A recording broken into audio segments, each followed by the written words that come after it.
Where somebody talks to you about thumbnails and click-through rates and all the same jargon you're used to hearing on every single video like this. In fact, I'm going to tell you the truth about how big creators actually achieve success and the things that I learned from a $15,000 YouTube coaching program that I'm literally going to spill in this video for free. So if that's what you're ready for, to understand the secrets that are separating those who are literally blowing up on YouTube, like I am doing right now with 7,000 subscribers in literally 7 days, and being able to get to there to millions, then the principles that I share with you in this video are exactly what you have been missing. So hit the thumbs up button if you're super excited and ready for me to get into the details. The first of the 4 steps that I want to share with you today that are the unconventional things that people don't really talk about that happen behind the scenes is to understand who you're making a video for. And so if you want to grow on YouTube, even the videos that seem like they're the most random, but they do really well, it is specifically because they understand who they're making the video to.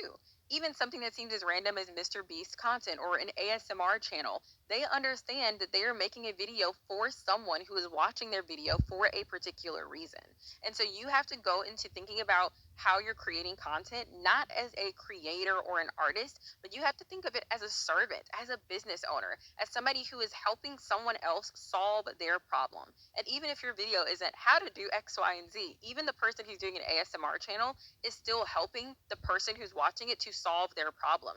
Maybe they're listening to it to go to sleep. Maybe they're doing a mukbang because the person that they're eating with is lonely and they would like someone to eat with because they're normally by themselves. It doesn't matter what your niche is or who your customer or audience is. All that matters is that you understand them. You understand why they are there and why they would want to watch the video that you're putting up. And so you can't just think, what do I want to talk about today? You have to think, what does the person that I am making this video for want and need to hear? And how do I put it into a package that is going to be the most well received by them? And so when you start viewing your YouTube channel as an opportunity to serve others and as an opportunity to solve their problems and to meet their needs, then of course they're going to come flocking to you. Just like you clicked on this video because you want to know how you can do the same thing in your own YouTube channel. And I am providing a service. I am telling you all the things that you need to know to do that. And so you thumbs up the video, you subscribe because you want to make money online and hear more about it. And that is the way that it goes with your channel too. So tap into that. And I promise you that when you start looking at it that way, it'll change everything. The second step, which is going to encompass all of that YouTube jargon that you hear into one, is simply understanding your market. Again, even if you're not necessarily selling a product, you are still in a market with your audience and you still have a group that your content is going to be classified under. And so I'm going to give you a little bit of homework, and I promise you, though, it's going to be the best homework of your life because it's going to change everything when you implement it for your YouTube channel.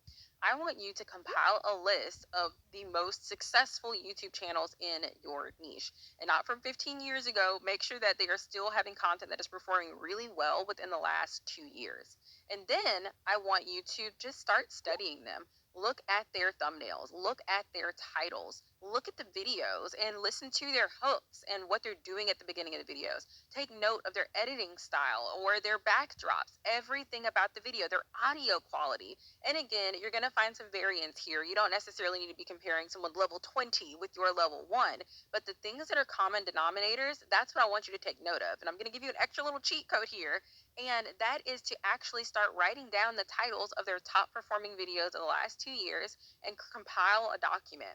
You're just going to copy that and you're going to put it in ChatGPT and ask ChatGPT to point out all the similarities between those titles. And then you can even ask it to create a title formula or create 5 or 6 title formulas for you based on what is working well.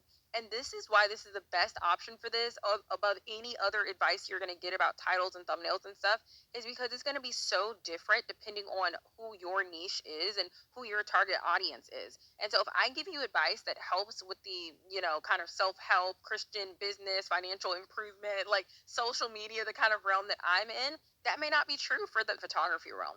Those things may not be true for the dog training realm or the interview realm. And so that's why you have to study the other people who are actually on you. And one of the biggest things to look at as well is not just things that you search up, but look at what's coming up with your recommended. Look at what videos are being recommended and that YouTube is actively pushing out, because that is the way that people are actually going viral, not by things that people can type in using something you may have heard of called SEO, search engine optimization, which is what a lot of people think that the gold is. But the gold on YouTube is having YouTube push out your videos itself.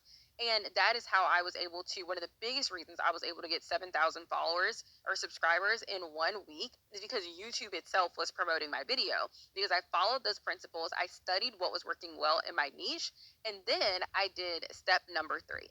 So, step number 3 is to use the proven blueprint plus your authentic voice. This is truly the secret formula.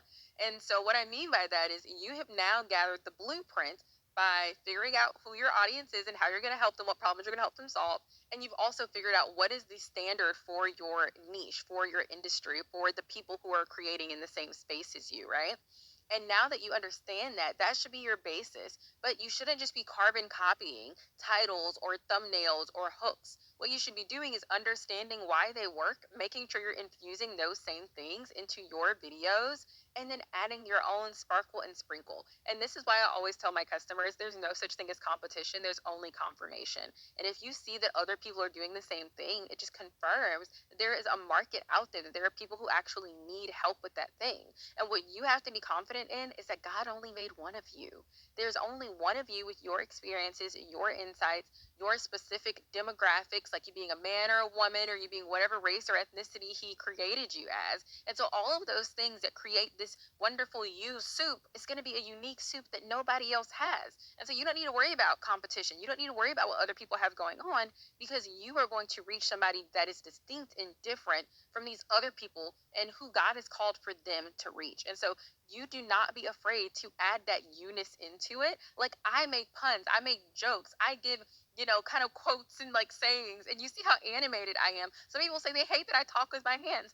That's me. Some people say they hate how I can get, or maybe my voice, or maybe my delivery, maybe I talk too fast. But all of those things are things that really resonate with some people who love the jokes that I make, who enjoy my personality on camera, who think that I'm really funny, or who love that I am very animated. And that's the thing. It's not about finding all the people or making everyone enjoy your content. It's about finding your people. And I'm telling you, the very parts of you that you are hiding are going to be the parts of you that somebody loves. They're going to be the parts of you that somebody says, I'm subscribing for that reason. For me, one of those things was my faith. For so long, I battled with talking about my faith in relation to business, but I said, that's me. My identity is in Christ. And just as many people will click off this video for me saying that, there will be just as many, if not more, who will stay on and subscribe, because they have been looking for not just business advice, not just social media advice, not just self-help and improvement advice, but they've been looking for advice from a biblically grounded perspective. And now that they have found it, they are so happy. And you can comment below if that's you. I'd love to chat. And they're so happy that they found a place that is a good fit for them. And so do not be scared to add your unique voice, because in that you're going to call out to those people who are uniquely assigned to be learned and to learn from and to be taught by you in this thing that God has gifted you at, and in this problem that you are solving for them. And before I tell you the fourth thing, there is something that you should know, is that I didn't only get 7,000 subscribers in 1 week.